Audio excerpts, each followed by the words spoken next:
What is up, ladies and gentlemen? Welcome back to a brand new video. Today we're talking about the SV-98, an all-time classic in the Battlefield series and my very first sniper guide on the channel.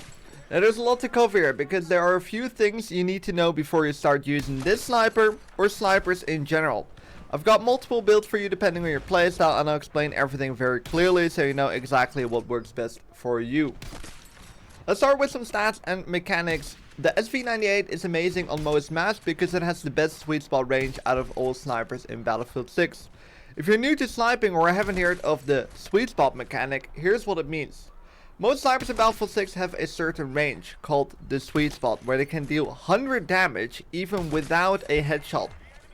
That's why in a lot of clips you're watching in the background, you'll see me getting one-shot kills without hitting headshots. I'm simply making good use of that sweet spot range. Now, to be clear, you'll still have to hit chest shots. Shots lower in the torso or to the limbs will start be hit markers. For the SV-98, the sweet spot range is between 45 and 90 meters. That means any enemy inside that range is a one shot to the chest. If they're closer to 45 meters or further away than 90, you'll need a headshot to get the one shot kill. Positioning is everything. Since Battlefield 6 doesn't have massive maps, at least not yet, having a sweet spot range of 45 to 90 meters is actually super powerful. The key to mastering this weapon is positioning. You don't want to sit too close to the objective, but you also don't want to be too far away. In some of the gameplay clips in the background, you see how I always position myself right within that perfect sweet spot range. Once you get used to finding the ideal distance, you'll start getting consistent one-shot kills without even going for headshots.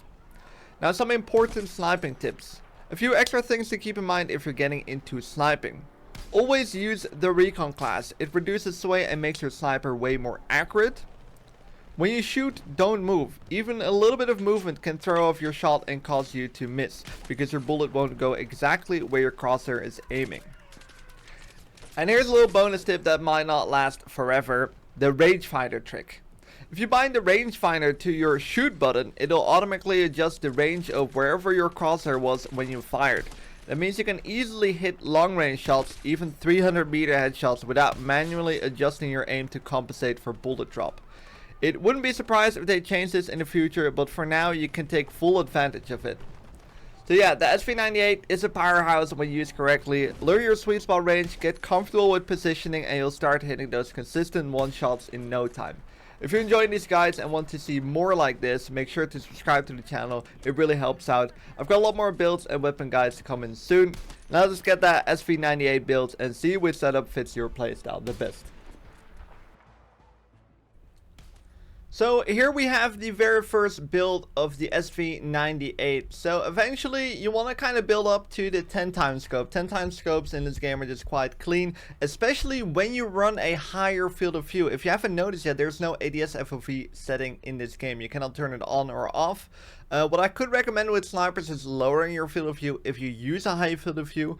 If you use a lower field of view, the 6 times and the 8 times are still going to feel fine. I actually really like the 8 times scope. Both the NFX and the LERT, I guess you call it. They're very good scopes, but the 10 times is eventually what I really wanted to work up to and what I enjoyed using the most. So the higher magnification. It does take a bit to unlock this one, so you know you're going to be fine with an 8 times and a 6 times scope. Then we have a big attachment on this one is the DLC bolt. Enable reach aimer while aiming down sights, basically making it a straight pull. Which means you can just use this kind of as almost a semi-automatic weapon. You just stay ADS'd and you can perfectly see where your bullets are going in case you miss previous target. You gotta watch out though, this attachment sometimes allows you to stay scoped in for too long and people can see your scope glint. So keep that in mind when you use the ADS bolt. That you don't want to stay scoped in for too long. But a very good attachment to use when you quickly want to take out multiple players. Then we have the penetration rounds, and as you can see on the attachment counter, I actually have 5 points left. And then you would be like, why don't you use the long range one? Well, the long range standard penetration ammunition that reduces projectile drag. I thought it would increase the projectile velocity, but as you can see, the numbers don't change. It's still 900 meters per second. You get some extra control, but control is not the most important thing on a sniper, because usually when you shoot, there is a little bit of recoil, or quite a lot, but the time you're able to shoot again, usually your recoil is completely reset, so you don't really want to care too much about that. With the penetration, you can get collateral damage. So what happens in this game is if there's players behind each other, the second player that you hit has reduced damage. Now this increases the chance of getting cool collaterals, triple collaterals potentially, so that's why I recommend the penetration one. Then you have the 10 round mag, you don't have much choice right there. Then we have the angled grip, which slightly increases weapon draw speed and enables a slight faster transition to aim down sight.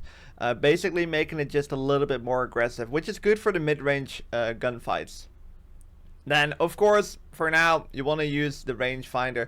In case they remove the bug, you could change the rangefinder into a suppressor or something with the muzzle, or just change it to something else. But for now, definitely you can use the rangefinder. And then you want to use the extended mag. The bullet velocity goes from 720 to 900, making the longer range targets much easier to hit. So going with the extended mag is a good play. Then I don't have a muzzle. You have 5 points left. So why you would be like, why don't you put the tread protector? Well, it reduces recoil but increases weapon sway. And if there's something you do not want on your weapon, it is weapon sway. So just leave that off. Leave that off. It's not a good muzzle at all. So that is the first build I have for you guys.